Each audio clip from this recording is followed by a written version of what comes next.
Hello, my dear students. Today we are going to see about heterotrophic nutrition in bacteria. Last class we have seen autotrophic nutrition in bacteria. Now we will see the heterotrophic nutrition in bacteria. Most of the bacteria are heterotrophic. They don't have any chlorophyll pigments. Green pigments are completely absent.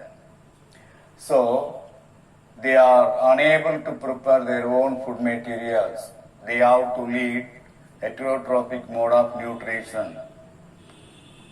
They live as parasites, saprophytes, in symbiotic organism. Parasites are living organism which grow on other living organism for getting shelter, water, food materials, etc. So they are called parasites. Some of the parasites will cause even disease to the host organism. Host organism means the organism in which the parasites are growing. They are called host organism. So that is parasites, for example, Clostridium, Mycobacterium are given as the example. Clostridium tetani, Mycobacterium tuberculosis bacteria, that is Mycobacterium tuberculosis. That is the parasite.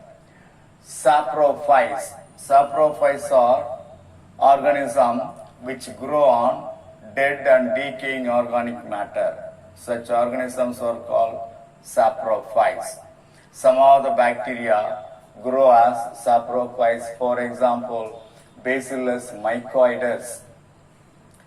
Next, symbiotic bacteria. Some of the bacteria are found associated with the plants, the roots of the plants, stem of the plants, leaves of the plants, and mutually benefited. Those organisms are called symbiotic organisms. A best example is given Rhizobium. Rhizobium bacterium is a symbiotic bacterium. It lives in the root nodules of Leguminosae plants. Leguminosae plants are pulses yielding plants. In all the pulses yielding plants, the root system contains root nodules. The root nodules have bacteria, a type of bacteria, that is the Rhizobium bacteria. The Rhizobium will convert atmospheric nitrogen into nitrate. So nitrogen fixation is carried out by this type of bacteria, Rhizobium. So it is a beneficial bacteria. Automatically the Rhizobium bacteria will enrich the soil fertility. So it is one of the symbiotic bacteria. It is living in the root nodules of Leguminosae plants. So that is the heterotrophic mode of nutrition. Come to the role of some of the beneficial bacteria is given. Economic importance is given as a tabular column. Detailed economic importance given, that you will see later. Now you will see some of the bacteria, role of some of the beneficial bacteria. First one, Lactobacillus. Lactobacillus and Bifidobacterium. Bifidobacterium are used to prepare probiotic yogurt and toothpaste. Probiotics probiotics are useful bacteria which help to keep our body healthy. Probiotics are live microorganisms that are intended to have health benefits when consumed or applied to the body. So that is the probiotics.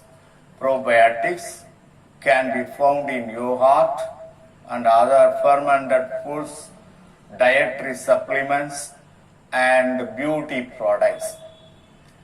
Probiotics Probiotic milk products, probiotic toothpaste are available in market.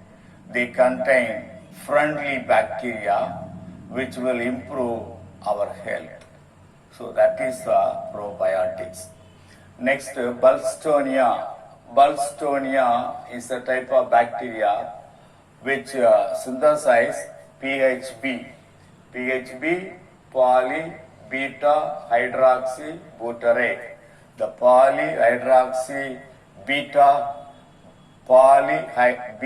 hydroxy butyrate is a microbial plastic which is biodegradable. It is a biodegradable microbial plastics, that is poly-beta hydroxy butyrate. Next, Pseudomonas foetida. Pseudomonas foetida is a superbug, a genetically engineered bacterium which can break down hydrocarbon. So the oil pollution can be remedied by this type of bacterium. Pseudomonas can clean up the soil or water in which oil pollution is formed. So that is Pseudomonas foetida. Next one, Methylophilus. Methylophilus and Methylotrophus. Methylophilus and Methylotrophus, they produce a single cell protein called protein. Protein is a single cell protein obtained from the bacterium, two bacteria, Methylophilus and Methylotrophus bacteria. Next, Agrobacterium tumefaciens. Very famous bacteria as far as genetic engineering is concerned. As far as biotechnology is concerned, Agrobacterium tumefaciens is a soil inhabiting bacterium. It is a soil inhabiting bacterium, tumor inducing bacterium by causing a disease called crown gall disease in some of the plants like cotton, brinjal, tomato, sunflower, etc.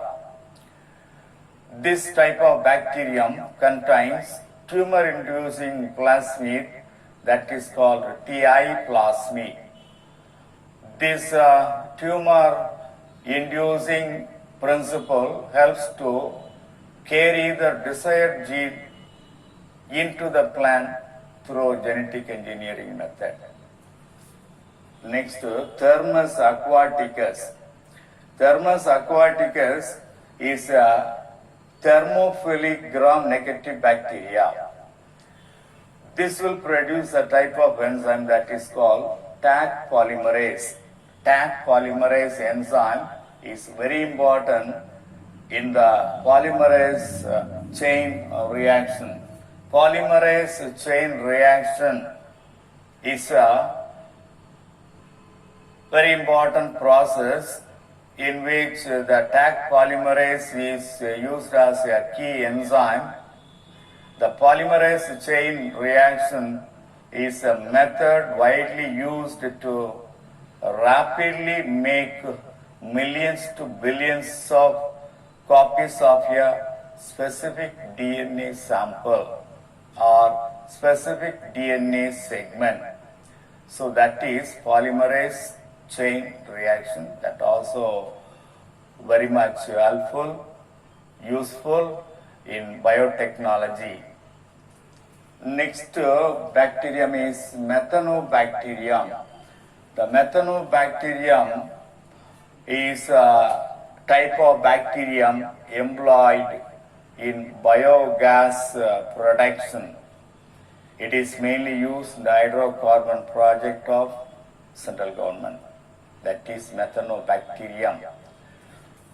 Halobacterium. Halobacterium is a type of extremophilic bacterium. It is an extremophilic bacterium. It will grow in high salinity It can be exploited for the production of beta carotene. So these are some of the extra importance of some of the bacteria. Now we'll pass on to the archaebacteria. Archaebacteria are the most primitive bacteria, ancient type of bacteria. It is a prokaryotic bacteria. All the bacteria are prokaryotic organisms, but this is the most primitive prokaryotic bacteria. They are adapted to live in extreme environments like hot springs, high salinity, low pH, and so on. They are hemoautotrophic bacteria. They are hemoautotrophic bacteria. Last class we have seen photoautotrophs and hemoautotrophs. This is an example for hemoautotrophic bacteria. Hemoautotrophs carry out photosynthesis without sunlight. Sunlight energy is not necessary for the preparation, for the food preparation of the chemosynthetic bacteria. Chemosynthetic bacteria are not having any chlorophyll pigments. Green pigments are completely absent. The archaebacteria also not having any chlorophyll pigments. The unique feature of archaebacteria is the presence of lipids like glycerol and isopropyl ethers in the cell membrane. The cell membrane of archaebacteria contain a special type of group of lipids, that is lipids like glycerol and isopropyl ethers. So they show resistance against cell wall antibiotics and lytic agents, that is, for example, Methanobacterium, Halobacterium, thermoplasma. They are the examples for archaebacteria. So that is all. Some of the bacteria, special types of bacteria, they are involved in some special activities. That's all.